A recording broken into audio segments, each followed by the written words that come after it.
So Kelly's just talking about RFK Jr. in the polls, and some are surprised at how much support he really is getting in these early polls. Talk about what is making him a potentially attractive candidate.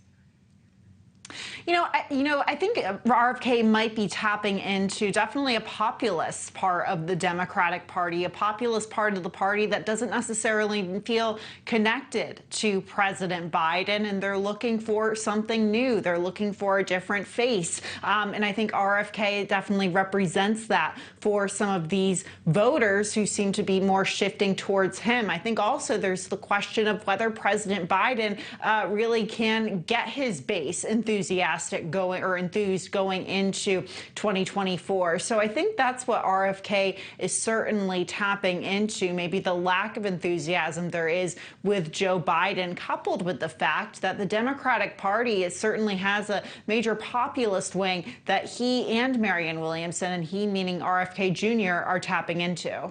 Well, Julie, talk about what kind of message is it sending when a Democrat runs against the current president, who is also a Democrat, seeking re-election?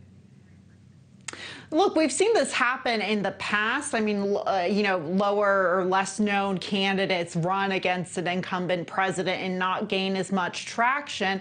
But I think, look, it shows that people like RFK Jr. and other Democrats might see somewhat of an opening to at least influence the Democratic primary or sort of jab at Biden here. I think President Biden is by and large the leader of the Democratic Party. He's very much on track to winning the primary, but if he doesn't get the same momentum, if he doesn't get smooth sailing going to that nomination, that could impact him going into a general election, especially in an election year when you see Republicans and Democrats and just voters in general in the U.S. not really happy with the prospect of a Trump-Biden rematch. All right, so Julia, we know that the Biden administration certainly is not commenting on RFK Jr.'s run, but do you think his campaign is changing its strategy in any way? And if so, in what way?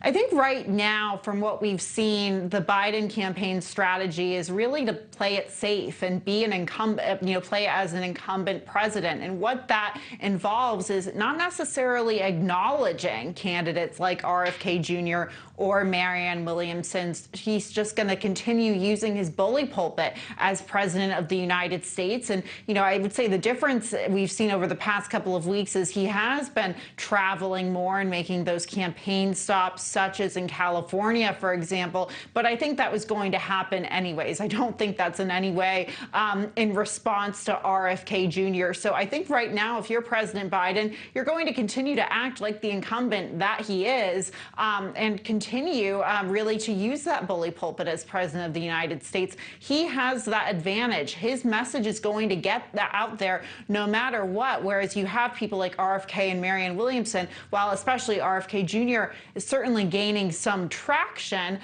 he has to fight for that media attention. Biden doesn't have to in the same way. Yeah, certainly does not. All right, so Julie, I want to go back to the election, the November election of 2022. We saw in the state elections, there were many cases where Democrats were pumping money into some of the more fringe Republican candidates as part of a strategy to then help the Democrat win when it came to the actual election. So we know that happened. Is it possible on the flip side, I know this is a long question, is it possible on the flip side of that there's maybe some Republican strategy to try to back someone like RFK Jr. in the hopes of then making President Biden's re-election much more challenging? I don't think we're seeing that happen right now, because I think right now Republicans are really laser focused on, their own primary and really trying to figure out who their own nominee is. Look, if it's someone like Trump versus Biden, look, we see in a lot of polls Biden outperforming Trump, though there has been some that have shown Trump outperforming Biden. If you're Ron DeSantis, you're actually seen as beating President Biden for the most part. So we've seen Republicans for a while have sort of this dilemma where their own frontrunner in their primary isn't performing as well as they'd like in the general election, and their number 2 spot, Ron DeSantis, is performing better in a general election. So I would imagine that Republicans are focusing more on their, very crowded primary first. All right. So first things first. That's fair. All right. Julia Manchester, thank you. Thank you for watching. Go to newsnationnow.com to find News Nation on your television provider. And don't forget to click the red subscribe button below to get more of News Nation's fact-driven, unbiased coverage.